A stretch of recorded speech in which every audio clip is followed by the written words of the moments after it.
Welcome to Fertility Friendly Food, the podcast. My name is Stephanie Vlakis and I'm an expert certified fertility dietitian and nutritionist and founder of The Dietologist, a multiple award-winning virtual fertility and pregnancy nutrition clinic serving thousands from around the world, and of course, the host of this pod, Fertility Friendly Food. This podcast is dedicated to all things health and nutrition in the world of fertility, reproductive health, and pregnancy. Each week, I bring you practical snack-sized episodes to help improve your lifestyle on your trying to conceive journey, alongside guest expert interviews to help inspire you to learn and grow whilst you grow your family.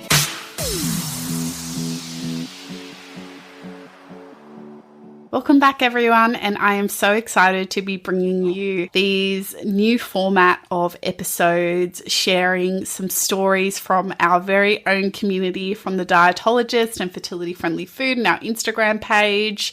So I was thrilled to hear from our guest today, Rebecca, who is a very delightful client of ours at The Dietologist, and she's more than happy to say so. And today, Beck is going to share her unique story of secondary infertility, navigating PCOS, trialing Ozempic prior to conceiving, her experiences with ovulation, and the ups and downs of trying to grow your family. We are so grateful to Beck for coming on and sharing her story with us.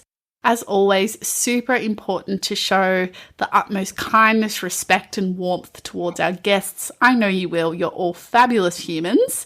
This is just one insight into one person's story. It is certainly not medical advice, and we should absolutely avoid comparing ourselves to each other on this path. We're all on our own unique paths to growing our family. So just really important to make a few notes before we get into our chat with Beck. So without any further ado, a huge warm welcome to our guest, Beck. Welcome, Beck. Hi. I know you're feeling a little nervy, but we're excited to have you, and I know the community will welcome you warmly to the podcast and for being so kind and generous to share a bit about your story. So maybe let's start at the top. Can you introduce yourself, maybe share a little bit more about who you are and your life so people can get to know you? I'm Rebecca. I'm 32. I work full-time as a service delivery manager. I'm married, been married for 11 years this year, and I have an 8-year-old, or will be 8-year-old very, very shortly, little girl. I can't believe she's 8. I know, it's in like 4 weeks, and she is counting down. I swear when I first met you, you were like, I have a 6-year-old daughter. It's been a while. It's been a while. It has. So tell us a bit about your fertility and conception story to date. So maybe let's go back to before your daughter. So tell us a bit more about when you had decided to grow your family, what that looked like for you. Did you have any health issues that you knew about going into it, or any concerns? Yeah, just paint that picture for us maybe. 2 very different stories, and I think we've chatted about this, but with Audrey, we had started conceiving probably 2 or 3 years before she was conceived. And I had been diagnosed with PCOS at about 16 years old. But it was very much around cycles. So my periods were really irregular. When I did have them, they were very extreme. And it was very much like, oh, you have PCOS, go on the pill, problem solved. Don't need to worry about it until it's time to conceive. So when my husband and I decided that we wanted to have a baby, I knew that this was going to be a concern. And so we reached out to a GP at the time who referred us to the Women's Hospital. And we went through a reproductive endocrinologist and a dietitian at that point in time. And that was very heavily weight loss focused. We won't help you until you reach XBMI. You just need to lose weight, take metformin, just lose weight, low GI diet, and they would not assist until I think the BMI was under 30 from memory. And so there was just a lot of checking in with them every 4 or 5 months and checking in on weight loss and not a lot of support or guidance or even testing. I think they did check that I was ovulating and they did a sperm analysis and they said both of those were fine. Just go away and lose weight. So 2 to 3 years of that, and have a very vivid memory of hitting the BMI target and going into the hospital to see the endocrinologist to be excited because the plan had been that once I hit the BMI target, we would start clofamine, and he was on holidays. And there was a different reproductive endocrinologist who went, no, the target is this other number and I can't prescribe you that, which was gut-wrenchingly devastating because you had gone in, you had hit the target, like I'd hit the number that they wanted, and then it was just like, no, we're not going to help you. And I was like, where's the guy? He's on holidays. I was like, can we call him? Can we check the file? Like, come on, guys. We had a plan. We've hit the target. So leading into that, as hitting the target, I'd lost about 30 kilos. That resulted in some health problems. I got gallstones. I had my gallbladder out. There were some complications with that. So that was sort of that story. And then that whole process of losing weight and seeing the dietitian and all of that was probably like 2 to 3 years. And so ironically, as things go in the fertility world, I had made a complaint about that endocrinologist. I was in tears and some receptionist came out and was like, we'll just book you in with him when he comes back from leave in 6 weeks. I was 4 weeks pregnant and knew it the day I saw him 6 weeks later, that's just how it goes, right? Countless stories like that. And we had at that point, so when we saw the previous person who was, didn't want to help us, we had decided we were going to take a break. We were getting married in a few months. We're just like, we'll just take a break, right? We won't worry about it. We'll go back and see him, but we're going to take a break. We're going to get married. We're going to do all these other things and we'll circle back in a little bit because it had been like 2-3 years at this point and it was exhausting. And then, boom, baby. So I was actually like a little over 3 months pregnant at our wedding, which is crazy. But, that's his life. That's how things work out. Oh, COVID, I think all of the brides were pregnant from my clinic, at least. I remember it well. Everyone's like, yeah, I'll bring my baby to the wedding at this point. I don't care. And I'm like, yep, you go. And how was your pregnancy with Audrey and postpartum? So public pregnancy, public hospital. Her pregnancy was pretty good. I had some bleeding at around 7 weeks while I was on holidays to visit my mum. Nothing to see there. That was all fine. Then it was a fairly consistent, stable pregnancy the whole time. I think the worst part of pregnancy was being told that it was a high-risk pregnancy. I don't think we mentioned this before now, but I'm a larger-bodied person. And so being told that it was a high-risk pregnancy and that I would have a consistent OBG, and then every time I had a hospital appointment, it was a different person, and they just wanted to rehash decisions that had already been made. Every hospital visit, I was very firm in that I wanted a natural birth. And due to the complications that had happened when my gallbladder was out, terrified of having a C-section, terrified. And they were pushing for early epidurals and all of this intervention because it was high risk. And I would have the conversation and we'd walk through it and then we'd have the conversation again the next time. And we had that on repeat, from everything to early epidurals to whether or not I had gestational diabetes to all sorts of things. It was just super inconsistent care, but the pregnancy itself was fine. There wasn't any major complications. She did not want to be born though. So she was due 19th of March and she was actually born just after 3 a.m. on the 4th of April. Wow. Yes. So I pushed the limits, take medical advice from your doctors. I had an NHS qualified midwife supporting me. So I pushed the limits of the hospital regulations for induction because, again, terrified of a C-section. And 4th of April. She was almost born on my mum's birthday, actually. Oh my gosh. There you go. Yeah, they're very close together and they're good friends. I bet they could have been in 9 days, but no. There you go. What a story. And then postpartum with Audrey, what was that like? So I don't think we mentioned that, but she ended up being born by an emergency C-section. After a long induction. I think I was in labour for 2 days. So she was born by an emergency C-section. The first couple of days in the hospital were really good. But when we came home, I had horrendous epidural headaches for almost 2 weeks. I couldn't sit up without being in migraine. Luckily, I had my mum visiting for support. And once we made it through those first 2 weeks, things were much better. And it was very chill. Like my pregnancy minus labor C-section and the 2 weeks of epidural headache and postpartum were relatively fine. I did probably breastfed for 6 months. Incredible. And then post breastfeeding, put on a lot of weight. So that was over the following probably 2 years. And at this point, we had started trying for another baby. We knew that post breastfeeding, PCOS, good chance that the quicker you try and conceive again, the better the chances. Or at least that's what we thought. That didn't happen. So at this point, I think we sort of transitioned to secondary fertility and conception of what we're trying to do now, which is our second child. So we spent a long time trying to do it on our own. Because of that experience with Audrey's conception, I didn't reach out for help because I knew the answer would just be, you just need to lose weight. And what's the point of going to someone for them to tell you what you already know? So probably 5 years of, I'm just going to try and figure this all out on my own with no support. And yeah, no baby. Yeah. And then found an amazing GP. Incredible GP who said, there are specialists out there who will help you irrespective of your size and who will help you with that particular aspect of fertility as well.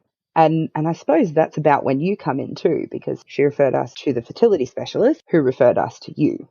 And I think you've talked about this on Instagram, but having a team of specialists around you makes such a difference. It's invaluable. It's work, it's appointments, it's time, it's money. Nobody's going to sugarcoat any of that stuff. But I guess if you were to compare it to your situation now with supportive team around you, navigating secondary fertility concerns versus trying with Audrey and maybe not having the right players on your team, the experience, would you say, is quite different? It's night and day. We felt so alone trying to conceive Audrey. And just no one really wanted to help or investigate anything. And now we have this whole team around her. I have 2 GPs, an exercise physiologist, a physiotherapist. I see an osteopath. I see you. I have the fertility specialist. I feel like I'm forgetting somebody, but it's quite a laundry list of people. And I think your comment earlier is really important. It's not cheap, right? To have that level of team around you is not cheap and it is time consuming.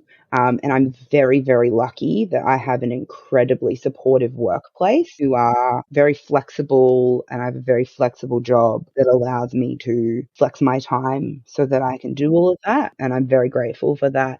But yeah, night and day experience this side and doing it second time round and having that team for the last, I think it's been 18 months, nearly 2 years, is like this side. It's supportive, and we're not just talking about weight, we're talking about health, and we're talking about what we can do. And there is investigations happening and there's tracking happening.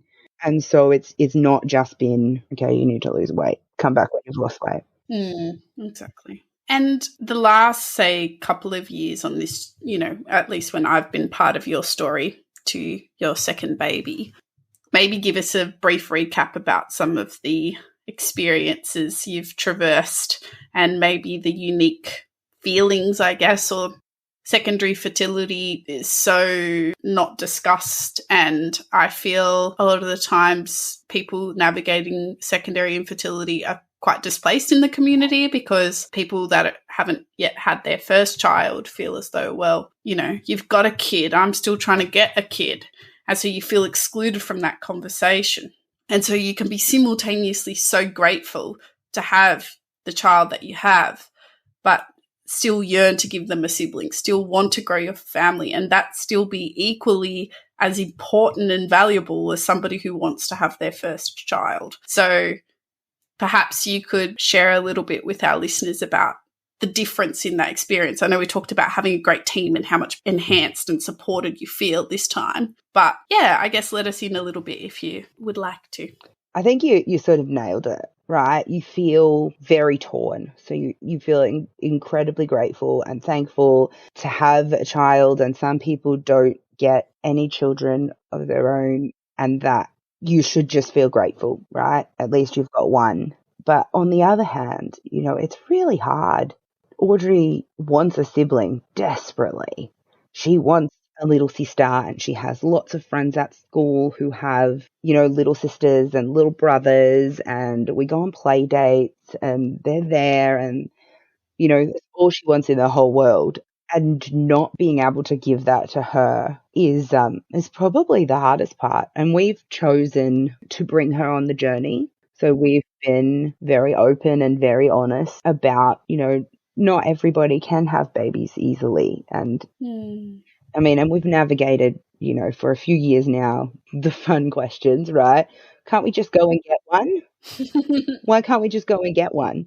And so we navigate a lot of that. And I find that the difficult part. The first time around, it was my husband and I against the world, right? It was us together. Yeah. This time, there's a third party who's invested in this and who doesn't necessarily have the emotional capacity to understand how difficult it is. And that makes it much harder, trying to navigate that and those feelings. And, and month on month, just feeling a bit like a failure as a mum because you want to give your child this thing that they want and you just can't. Absolutely. And I know, many of our clients that we see at the dietologist are navigating secondary fertility. And I recall another person saying to me, I really want to give my child a sibling and I want to have more kids. But I also don't like how much time it's taking for me being away from the child that I do have to go to appointments and go to blood tests and get up in the morning and get them to daycare earlier or school earlier or whatever you need to do. It's such, like you said, torn, conflicted, like you always feel this pulling internally all the time. So you sort of wonder if you just kind of gave up, and I think we've all been there, right?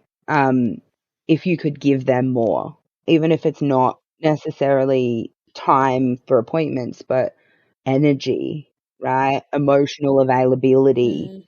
All of those sorts of things that come into parenting, because when you're already running emotionally high and in a lot of cases packed full of hormones, you're on medications and you're going through cycles and you're doing all these things, your temper is shorter. Your capacity to hold their emotions is shorter. It's a lot. Yeah, absolutely. What have you found most challenging navigating this preconception fertility health journey? Maybe from even before you conceived Audrey, just in general. So I thought when you sent through the questions, I thought I had an answer for this.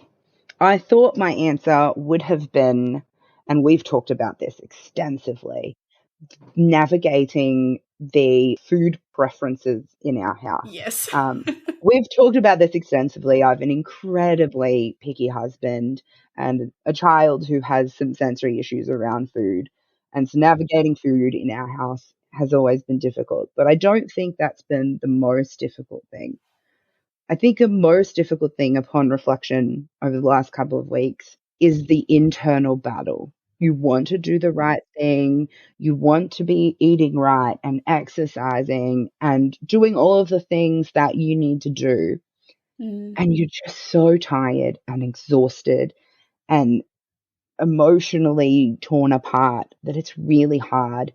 And then battling that almost self-hate because I know that I want a baby and I know that I want to do this. And why can't I just eat right? And why can't I just go for a walk? And why is this just so hard? And then you just end up in this back and forth with yourself. And so then it's like, oh, I'm going to start again tomorrow. I'm going to get this right. And then you feel like crap because you didn't get it all right yesterday. And I think we've talked about that all or nothing mentality and trying to just do the best that you can with each decision and not withholding things and all of that.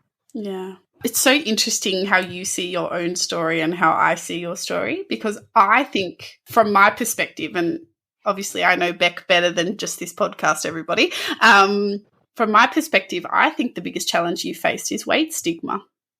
I think you've faced so much weight stigma by the healthcare professionals that you've navigated up until more recently. But just thinking back to when you tried to conceive Audrey and the treatment that you got, I just wonder how much better things could have been then. I mean, obviously you wouldn't have exactly who Audrey is if we changed anything, which we wouldn't want. But I just look back and I just go, oh man, if somebody just paid attention to you as a human being rather than looked at, the number on the scale or the BMI or whatever and talked about your health behaviors and what you're struggling with rather than just flicking you off. That's just so challenging. Yeah, I think if the experience conceiving Audrey through the health system had been different, and it's something I ponder occasionally, I wonder if I had reached out for help sooner. But I also think it's very fortuitous timing because we've moved interstate a lot. And so I just happened to be in the right place with the right GP who knew the right person to refer me to. And reflecting on what you've just said, that's really disappointing, right? Because I shouldn't have to be in the right place with the right person who knows who to refer me to get help. Every GP, every fertility specialist, every dietitian should be able to support somebody, no matter their weight, to an end goal. Because ultimately it's my body and my choice. So you should be advising me of the risk and then ultimately letting me make my decisions based on that. And that's the experience that I've had this time. It has been very led into that it is my body and it is my choice and it is what I want to do. And that's not without its risks, but you're going in eyes wide open. Yes, eyes wide open. That's the perfect summary. Yeah, absolutely. Now, you've jumped through a lot of hoops in the last 12, 18 months on the way to adding to your family. And we haven't really touched on all that many of them. We've kind of just gotten up to date with Audrey. Can you talk us through some of the hurdles you've navigated? Because we've had to walk this delicate line between, let's not hyper-focus on body weight and weight loss, but simultaneously pursuing weight loss. From your perspective, what are some of those key kind of hurdles you've had to jump over the last, say, 18 months or so? Maybe we'll go through the story a little bit.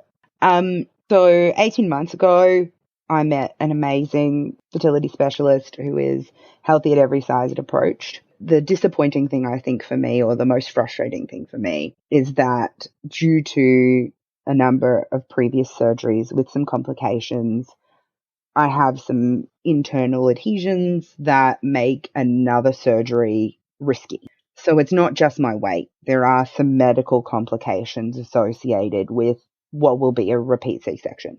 You've probably nailed it. There's been a balance of what do we need to do to have a baby? And really the only thing that is 100% within our control is weight. That's arguable.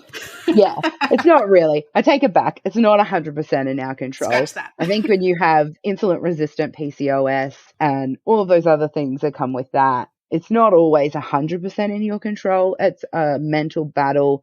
Don't know much about other people with PCOS, but I know being insulin resistant, there is this constant internal battle between knowing that you should, I'm getting a bit into food here, but knowing you should manage your carbs and constantly craving carbs. And those two things being a bit of an internal battle. So where we sort of started was we would take a weight loss approach because that was the thing that we could somewhat control. And so we did 6 months of Ozempic. And that worked really well. And I know that worked really well for me because it was like my body was functioning correctly. I could have McDonald's and not put on 2 kilos that week, right?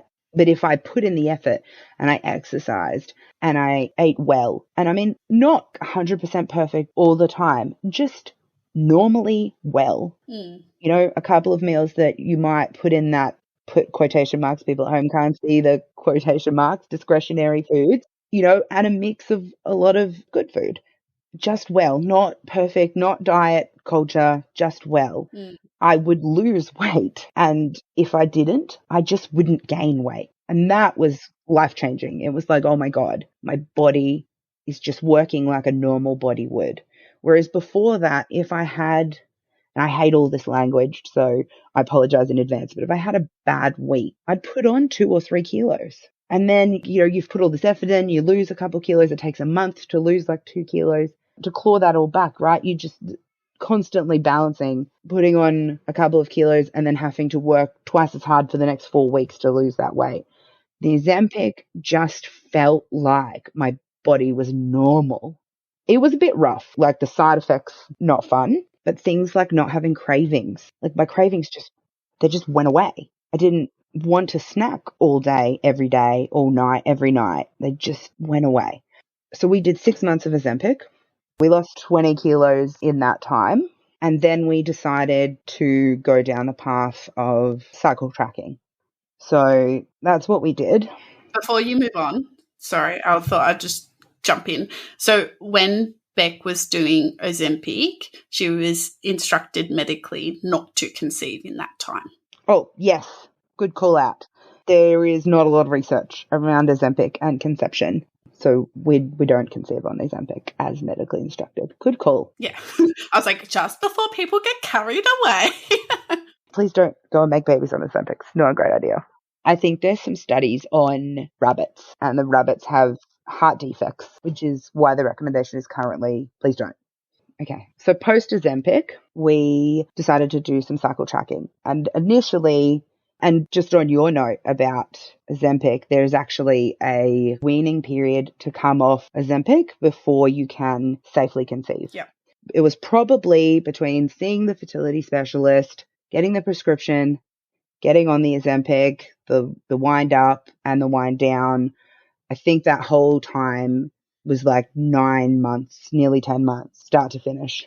So we started some cycle tracking, and we officially started cycle tracking, I think it was November. And our first cycle, immediately, I was ovulating, but way too late in the cycle. That was a blow. To know that you are ovulating, and I don't know how anyone else feels about this, right? But I'm going to dive into some feelings here. When you find out that you have been ovulating and potentially conceiving, but that the time between when you ovulate and when a period is due is not long enough for a potential fertilized egg to implant and have a thick enough lining to implant, you start questioning how many miscarriages you've had and didn't know about. And I don't know if it's like a medical thing, but I think we talked about it actually. We did.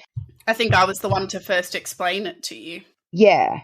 You start asking yourself a lot of questions, and that whole period was really rough. I just remember being really tied up in the question, how many times have I potentially could have been pregnant and was it because of this thing that we didn't know about? And even going back again, how many times did I potentially could have been pregnant when we were conceiving Audrey and weren't because of this thing that we didn't know about, and nobody tested it back then. And so that was really rough. Then we did a second tracking cycle, and sort of same thing. So we were like more than 14 days into that second tracking cycle, and my estrogen levels were doing nothing. And so then we started mid-cycle, which was a bit rough, letrozole, particularly because we were about to go on an international holiday too. So the timing was really nicely lined up for a standard cycle, and then we basically reset the cycle right in the middle. But that actually ended up working out perfectly. I ovulated the day we left, and I tested for pregnancy the day we came back. So timing ended up being okay, but it wasn't supposed to be like that. So we did those 2 cycles. Then we had a break over Christmas because the clinic was closed over Christmas, and we saw the specialist again in January. And just for those playing at home, we didn't really have a break over Christmas. We just didn't have the support of the clinic over that period. So we just did on our own, which was less likely, but we weren't going to give up a cycle after waiting this long. Absolutely. So we did that. So we're on cycle 4, 5? Yeah, we're in the middle of, I think, cycle 4 now. And that's really exhausting. So we talked a little bit before about appointments. It's multiple blood tests, multiple times a week, early in the morning. And that's very hit and miss. If you can find a clinic that'll let you book an appointment, that's great, but you don't always get told what day you need to go in with enough time to book an appointment. And so like from a work perspective, having a really supportive employer has helped, because some days you'll go in and you'll be out in 10 minutes. And other days you'll walk in the door and you know you're going to be there for 2 hours. Yeah, so I've taken many meetings from a pathology waiting room or from the car outside a pathology waiting room. But, thus is life at this point. But I think we're just at that point now. And that anyone who is trying to conceive, fertility issues or not, will struggle with is that constant 2-week wait. Yeah. And then the constant letdown. Waiting for ovulation, then waiting for pregnancy test, waiting for ovulation, waiting for pregnancy test. Cycle. Yeah, cycle. And the rigidity of like text messages telling you exactly when to have sex really takes the romance out of it, right? Yeah. This is a text message. Please have intercourse tonight, tomorrow morning, and tomorrow night. I imagine those text messages are being read out by like one of those people who have like an ad voice. Yeah. The train announcer voice. Next stop. Yeah. Next stop, evening sex.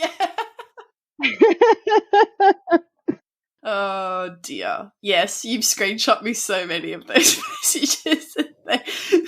The sex instructions always give me a little giggle. It shouldn't, because I mean that's what it takes to get a baby in there, but you're right. It's very orchestrated and unsexy. Particularly if you've had a long day, you're tired, and you probably ordinarily wouldn't have had sex because everybody's tired, everybody's cranky. You might have even had a fight because relationships are like that. And then it's like, oh, right, we need to have sex tonight. We're on the clock.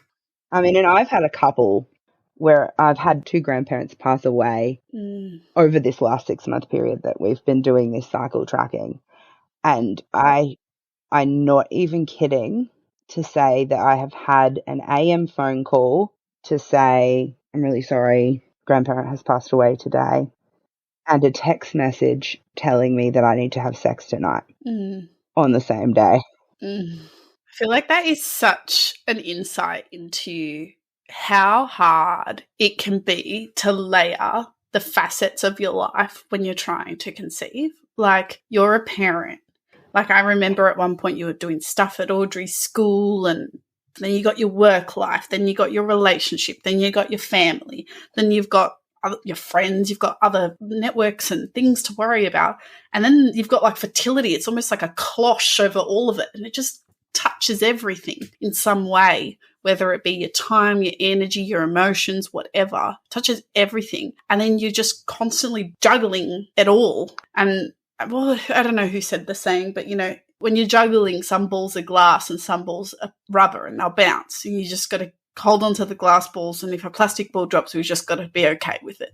And I think that's just an awful but perfect example of that exact situation of it colouring every element of your life. Yeah. And it's such an emotional roller coaster too, because you go through that emotional roller coaster of like, you've just been told your grandparent has passed away and you're absolutely devastated.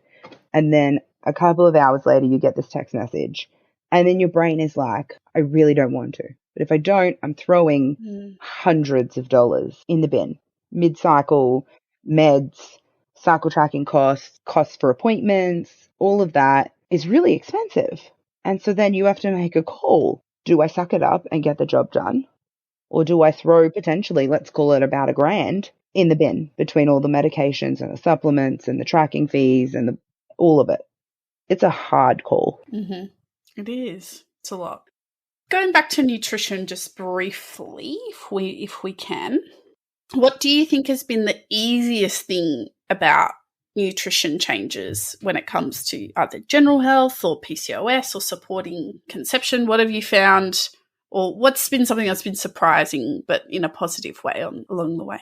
The thing I loved the most, and I think it was one of the first things in the online course that comes with the full program when you see you one-on-one, is the 3 different colors.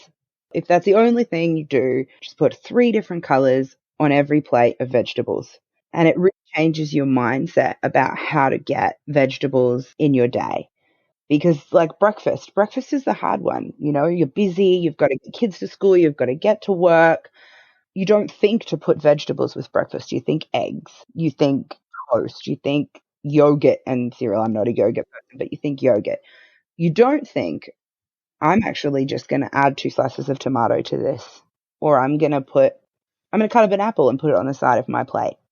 And just having that goal in the back of your mind that the only thing I need to do is just add 3 different colors of veggie or fruit on this plate. There's no pressure there. There's no counting calories. I like meal planning, but sometimes it's not even meal planning involved with that, because you can meal plan all you like, but if you don't feel like eggs the 3rd day in a row, it's not going to help you. But if you think to add even just a piece of fruit to your plate, it makes a difference. So that was something I found surprisingly easy. It's like one of the first things we teach, right? Because it is that mindset shift of like, oh, you're not telling me to cut something out. You're not telling me to count something in a negative way. I think even in that very first module, it's count colors, not calories, or something that I say. It's focusing on additions. It's focusing on visual appeal. It's focusing on getting you excited about something again. It's focusing on, you know, not being perfect. Like, it's okay if you don't do the 3 every single meal, but just it's a moment to pause and reflect on what's in front of you before you eat it, and how can I add something to this to make it a little bit more nourishing, rather than the reverse, which our society has kind of put onto us of what should you not be having? What should you cut out? There is a lot of no's when you're doing fertility. Like, sometimes with IVF, you're not allowed to have sex. You're not allowed to drink alcohol. You're not allowed to do this. You're not allowed to do that. There's all these no's. So I think it's so important to start with a big yes to something and an abundance rather than a restriction. I really like that. I really loved that being the first thing that I came across. And one of the first, I think, conversations that we had, if I'm right, was very yes orientated.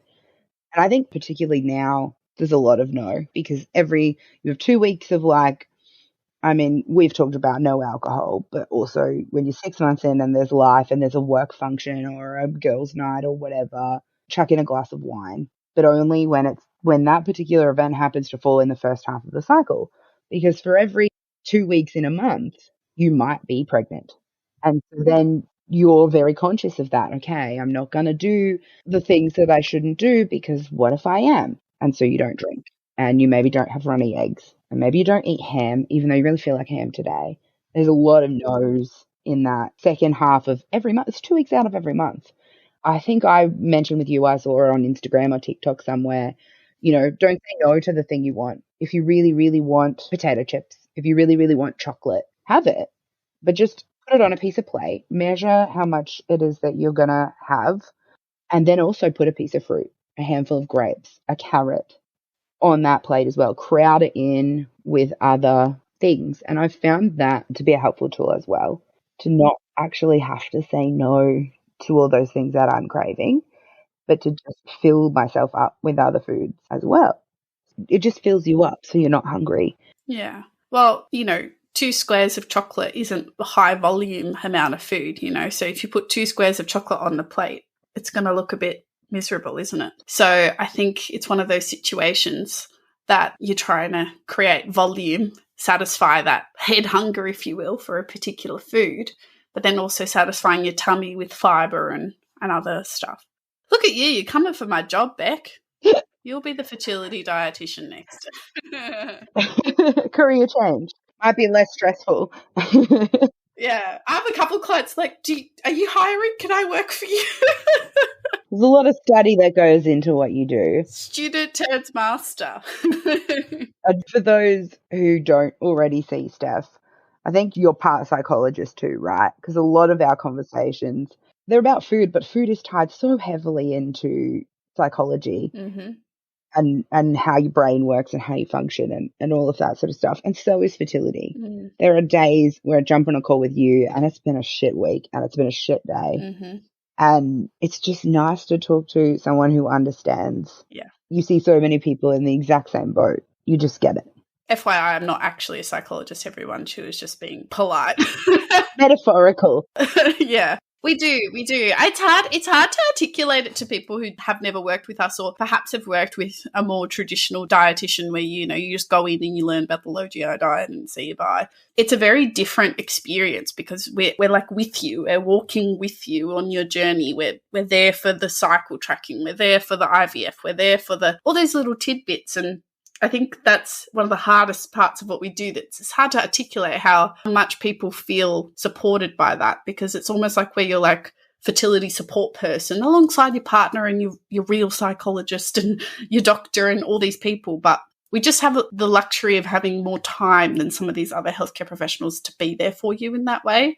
And we feel honoured and privileged to be that person for many people, and especially people doing things single as well. Like, they don't have a partner to talk to about it, and maybe their friends don't get it. And so, you know, those people lean on us double to be their support. And that's what we're here for. I think the support model that you have supports that. So I can't remember what the package is called. I'm sure you can insert it at some point. But having the Trello support, having that weekly check-in, particularly for accountability, or even just, I mean, the number of times I've said, I'm sick, do you have a good soup recipe? Or I'm really craving potato salad at the moment. Can you point me at like a good potato salad recipe that's going to fill that thing without being loaded with all the stuff? The Trello support's amazing. The seeing you regularly, I think I see you more than any of my other specialists. I see you more than the fertility specialist. I see you more than the GP because I see you regularly. And that in itself builds that relationship of support. And you have such an amazing understanding of everything that goes into what I'm going through, down to, you know, we had a couple of issues, not a really big deal, but with, you know, not getting really explained to how the hormones are going to work and what levels they should be at and what that means. And then I happened to have the monthly call with you and we went through that and I was like, okay, I get it now and I understand that. I see you more than anybody else. And I think that builds the support, the way that you run the support model. Amazing. Thanks. I swear I didn't tell her to say that. That was unscripted. Nothing is scripted. I was like, somebody's going to listen to this and think, wow, this is sponsored content. No sponsored content here. It's not sponsored. If anything, I'm paying Steph. Yes, unsponsored content. Testament to how truly amazing you are. Oh, stop it. You're making me blush. Like, I've been working with you for 18 months and preface this with a lot of people maybe wouldn't work with you for 18 months. That's a very expensive investment, but you are worth every dollar. And so that's why I'm still here. Definitely not unsponsored, but I'm probably making it worse because they're all going to think it's Steph sponsored now. Oh, gosh. Okay, I wanted to talk about what's been really helpful for you on your path. So, you know, the support, we've talked about having a great healthcare provider, obviously like having great people around you. You've got a lovely supportive husband, really good workplace. I know not all workplaces are the same, but if you feel comfortable to talk to your workplace, that has made a huge difference because they know what's going on. If you don't feel comfortable to talk to them, recommend getting a medical certificate from your specialist. That doesn't even have to say what you're going through. It can just say you're going through medical treatment and you need flexibility to attend morning appointments. Just having that supportive workplace, that makes a huge difference, particularly with all the appointments. Supportive husband's great. Team of people around you is awesome. Sharing with friends, whether they're going through the same thing or not. Psychologist, if you feel like you can do that, is also very helpful. Putting tools in place, right? And you and I talk about this a lot. Meal serve, if you can. Make it really simple. Reduce the barriers. Yes, particularly if you're a mum who works full time and like me has difficulty saying no. So does the things at the school, you know. How many times have I been like, Beck, start saying no, this is too many things. I'm not going to tell you that I just said yes to something else today. Oh, no. You're going to tell me on Trello this afternoon. Probably. Say no. Listen to Steph and say no. And I have started putting a lot of boundaries. Boundaries are really great. Put boundaries in place to protect yourself. Say no where you can. Yep. And just remove the barriers. So whether you do all these things or not, right? Full-time mum, full-time work employee, you might volunteer or have commitments that you really like, get that meal service. Order those protein bars if that works for you. Prepackaged snacks. And, you know, I feel torn. I get it. Help the environment, buy the prepackaged snacks. But sometimes you have to choose you over saving the whole world. So sometimes you're going to buy the prepackaged snacks. You're going through a really hard time. Just pick you for this one thing. Make your life easier. Hear you. I get it. And I think, tools, systems, mindset, don't be hard on yourself. when you are having a bit of a crap day or a crap week or whatever, your own mind is going to punish you enough. You don't need anybody externally to come down on you. Nobody needs that. I think it's very infantilizing how, when we say accountability, like a lot of people think that we're militant, and it's just like, we're coming for you if you didn't do your homework this week kind of energy. But it's not like that at all. It's really about helping you reframe. And we know that for many people, your own mind will spiral more. So it's more about helping you step out of that. And instead of throwing the whole week away or the weekend away and going, oh, well, I've stuffed it up now, I'll just forget about it. I'll start again on Monday kind of energy. It's more about, okay, well, let's reframe to talk about the next meal, the next snack, the next, we're sick. We can't expect much of ourselves. It's okay. We should, once we're better, we can reevaluate again. And I think just having someone there to remind you of that is important as well. Perhaps we should round out with, if you could say something to those who are still in the wait for their baby, whether it be their first baby or their 10th baby, I don't know. What would be your words of wisdom for them, Beck? I think the theme through all of what we've said today and what I would say is to look after yourself. It's hard. Give yourself grace, whether that's a bath or booking that psychology appointment that you've put off. Give yourself the grace to be in that moment, to look after yourself, to set the boundary, to use the tools at your disposal.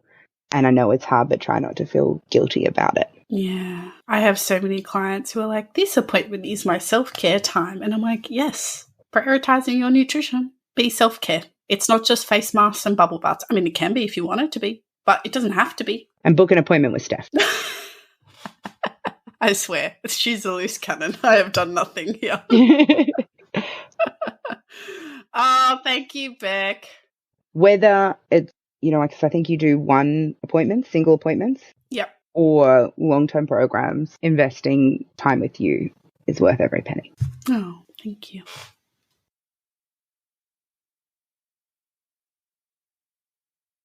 Thank you so much to Beck for joining us and sharing your story and being vulnerable with me and our listeners today. I just know how much your story is going to touch this incredible community.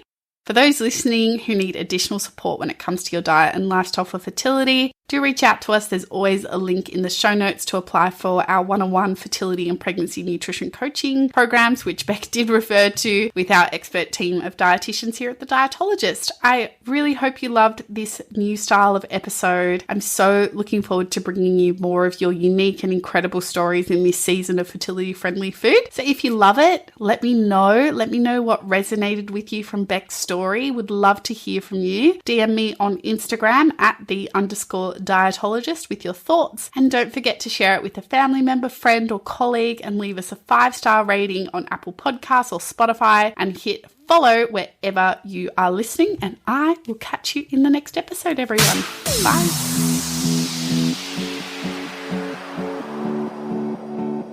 Fertility Friendly Food, the podcast, acknowledges the traditional owners of country throughout Australia and recognises the continuing connections to lands, waters and community. We pay our respects to First Nation cultures and to the elders past, present and emerging, and extend that respect to all First Nations people tuning in today. This podcast is recorded on the land of the Gadigal people of the Eora Nation.